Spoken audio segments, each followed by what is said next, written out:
Hey there, everybody. We are so excited that we officially have the reading fluency and comprehension passages merged and ready in the curriculum site for you. Yay! So I wanted to just quickly run through how we use this just so that you all feel comfortable with what that looks like. So we have our sentence phrasing level. And so this is for students who really have a hard time when they look at this first passage level, they feel overwhelmed by it.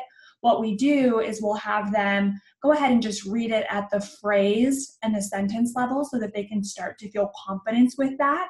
And then after they've worked through that, we'll immediately show them, wow, look, you just read all the way to, this, for example, in this one, all by yourself. Look how awesome that is. And then either we'll let them keep going if they're actually feeling some momentum, or we'll help support reading the rest of the passage for them. Typically, we will always print out all of the pages for our students because what we like to do is we like to have them read one of the passages and then we read the other one. Or if you have groups of students, I often will have one of my students or one group of students read one passage and one group of students read the other passage, and then we can work and talk through it together.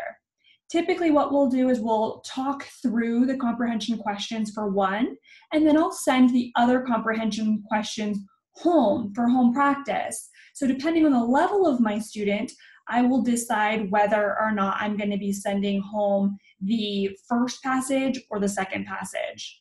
Typically the first passage is a little bit easier and the second passage is a little bit harder. And so I typically will decide based on my students' level and ability which one I'm reading to them or working through with them and which one I'm having them do.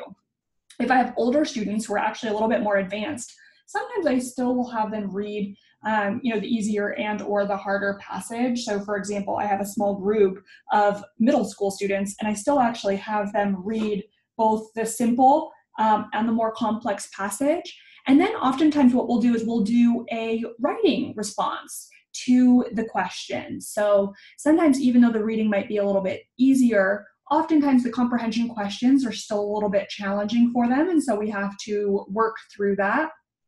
Or we'll go ahead and do a written response about how these passages are the same and how they're different, because usually the two passages that will go with each lesson are paired. And they are paired so that they match with the target word or the keyword of each individual lesson. So for example, the keyword for lesson 1 is kick. So because the keyword for lesson 1 is kick, we have passages that are having to do with kicking the ball. And so really these passages are meant to help solidify the keyword for that week's phonogram.